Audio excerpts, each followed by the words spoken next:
जय हिंद दोस्तों। Indian polity भारतीय संविधान में आज का हमारा टॉपिक है मंत्री परिषद। साथियों, इंडियन पॉलिटी का ये काफ़ी ज़्यादा इम्पोर्टेंट टॉपिक है। अगर आप किसी भी कॉम्पिटिटिव एग्जाम की तैयारी करते हो तो साथियों आप सभी सेशन को बिना स्किप किए लास्ट तक पूरा ध्यानपूर्वक देखें। तो साथियों, सेशन का पहला क्वेश्चन है, भारतीय संविधान के किस भाग में मंत्री परिषद का उल्लेख किया गया है? मोस्ट वीवीआई क्वेश्चन है। चलिए आप सभी आंसर कीजिए।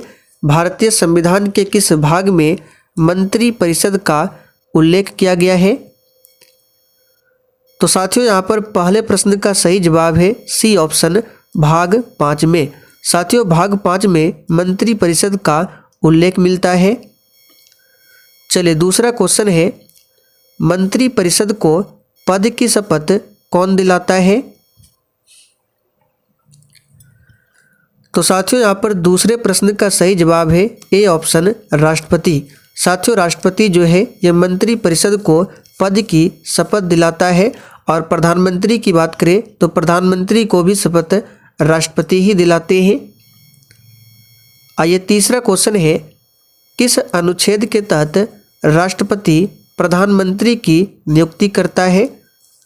चलिए इस प्रश्न पर आप सभी स्टार मार्क कर लीजिए। ये क्वेश्चन बार बार एग्जाम में पूछा जाता है। तो साथियों यहाँ पर तीसरे प्रश्न का सही जवाब है बी ऑप्शन, अनुच्छेद 75। साथियों आर्टिकल 75 के तहत राष्ट्रपति जो है प्रधानमंत्री की नियुक्ति करता है। तो याद रखिएगा यहाँ पर बी ऑप्शन आपका सही जवाब है, आर्टिकल 75। कोई व्यक्ति संसद के किसी भी सदन का सदस्य हुए बिना केंद्र में कितनी अवधि तक मंत्री रह सकता है? चलिए बहुत ही शानदार क्वेश्चन है। ये क्वेश्चन भी एग्जाम में बार बार पूछा जाता है। तो देखिए साथियों, कोई व्यक्ति संसद के किसी भी सदन या तो लोकसभा या तो राज्यसभा का सदस्य हुए बिना केंद्र में अधिकतम 6 माह की अवधि तक मंत्री रह सकता है। उस व्यक्ति को 6 माह के भीतर लोकसभा या फिर राज्यसभा का सदस्य होना अनिवार्य है, नहीं तो उनको मंत्री परिषद के पद से इस्तीफा देना पड़ता है। तो याद रखिएगा अधिकतम जो है 6 माह की अवधि तक।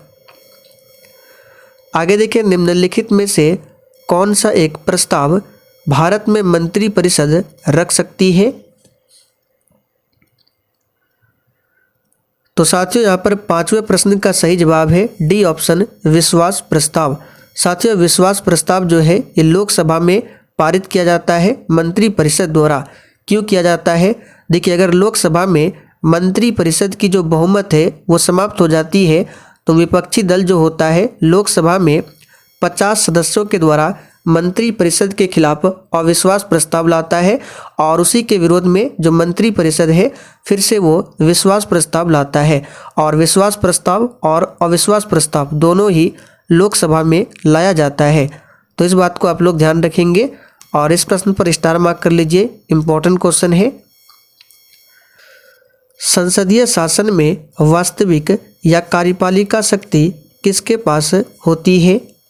ये क्वेश्चन भी एग्जाम में बार बार पूछा गया है, स्टार मार्क कर लीजिए। तो साथियों संसदीय शासन में वास्तविक कार्यपालिका शक्ति जो है प्रधानमंत्री के पास होती है।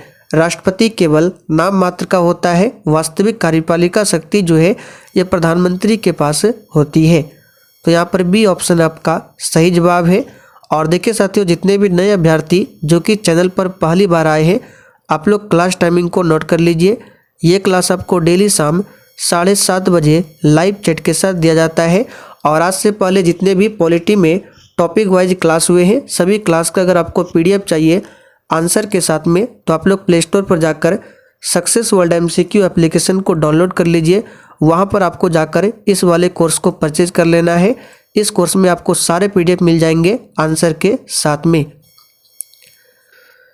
भारत के प्रधानमंत्री के विषय में निम्नलिखित कथनों में से कौन सही है?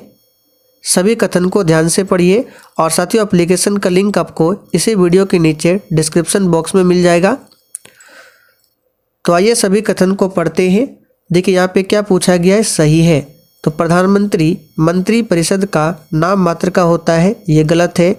वह संसद के प्रति उत्तरदायी नहीं है, ये भी गलत है। वह अपने मंत्रियों में से किसी को बर्खास्त नहीं कर सकता है, ये भी गलत है। प्रधानमंत्री मंत्री परिषद का वास्तविक नेता होता है, जो कि बिल्कुल सही है। तो यहाँ पर डी ऑप्शन सही होगा। भारत का प्रधानमंत्री होता है निर्वाचित होता है, चयनित होता है, मनोनीत होता है या फिर डी नियुक्त होता है। तो साथियों, भारत के जो प्रधानमंत्री होते हैं राष्ट्रपति द्वारा नियुक्त किया जाता है। तो यहाँ पर सही जवाब होगा डी ऑप्शन, नियुक्त किया जाता है। देखिए, लोकसभा में जो बहुमत दल का नेता होता है राष्ट्रपति उन्हीं को प्रधानमंत्री के लिए नियुक्त करता है। तो याद रखिएगा, भारत का प्रधानमंत्री क्या होता है, नियुक्त होता है। निम्नलिखित में से क्या सत्य नहीं है? तो सभी ऑप्शन को ध्यान से पढ़िए। तो राष्ट्रपति या राज्यपाल को शासकीय कार्यों के लिए विधिक कार्यवाही से उन्मुक्ति है, ये तो सत्य है। यहाँ पे पूछा गया सत्य नहीं है। कोई न्यायालय राज्यपाल को किसी कर्तव्य पालन के लिए विवश नहीं कर सकता, ये भी सही है। चलिए आगे देखते हैं। एक राज्यपाल को व्यक्तिगत कार्यों हेतु सिविल कार्यवाही लाने के लिए 2 मास की लिखित सूचना अवश्य देनी होगी, ये भी सही है। मंत्रियों द्वारा राष्ट्रपति या राज्यपाल को दिए गए सलाह को जांचने के लिए न्यायालय अधिकृत है, ये सत्य नहीं है।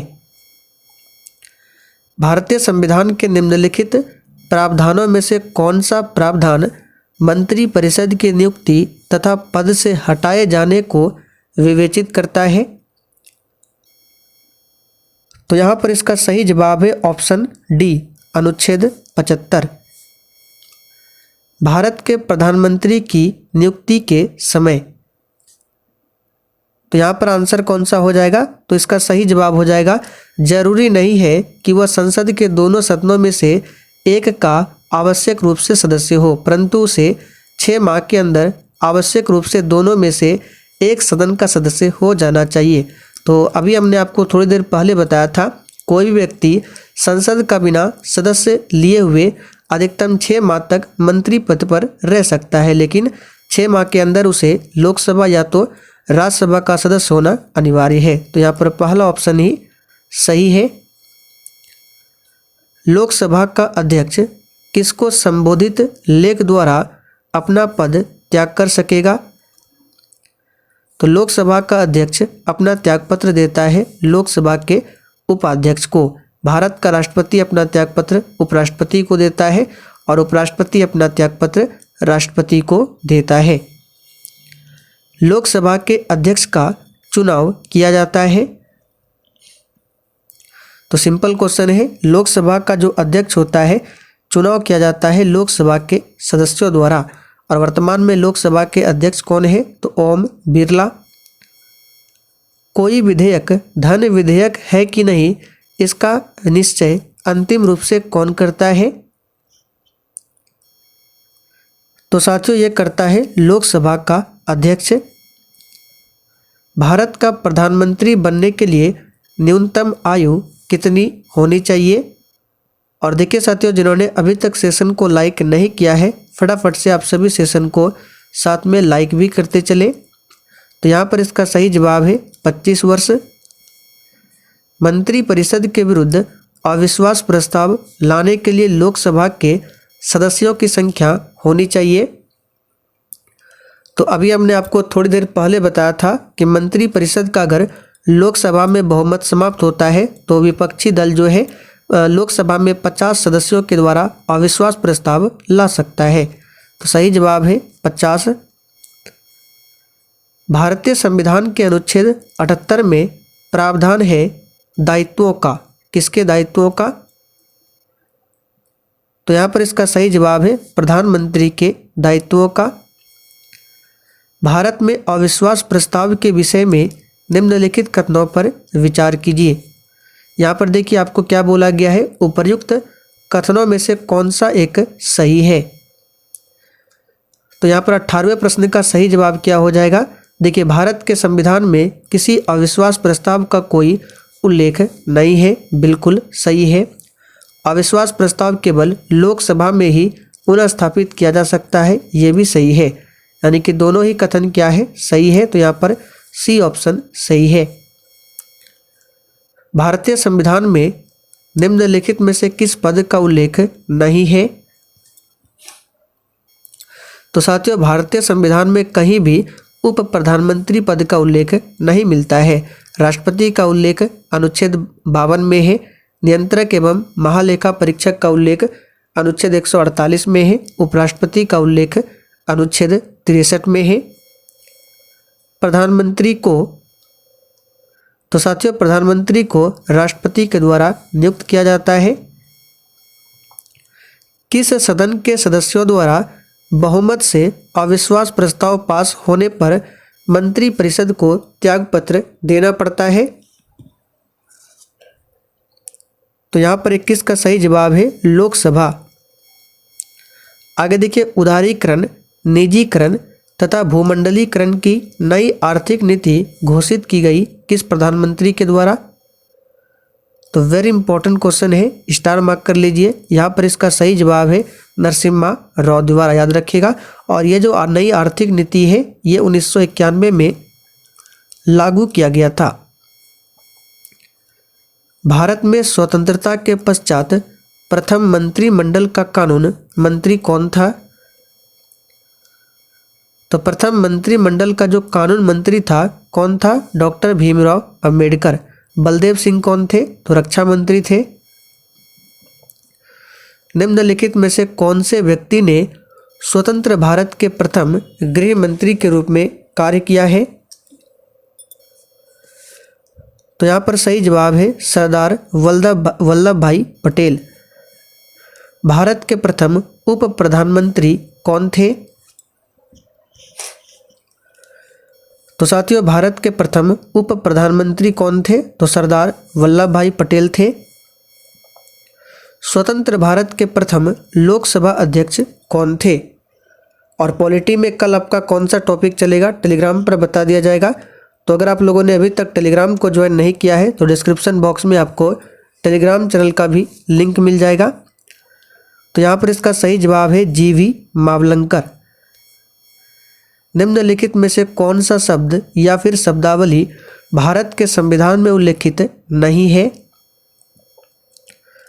तो देखिए, वार्षिक वित्तीय विवरण जो है आर्टिकल 112 में मिलता है।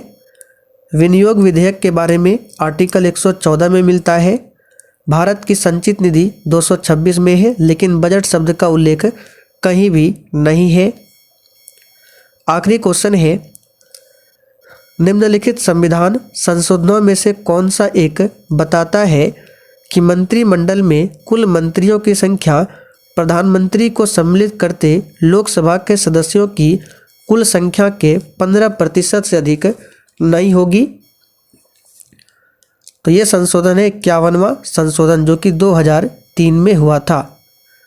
तो याद रखिएगा, यहाँ पर बी ऑप्शन सही है। तो साथियों, आज के लिए इतना ही। सेशन पसंद आया हो तो जाने से पहले आप सभी सेशन को लाइक करते हुए जरूर जाएं।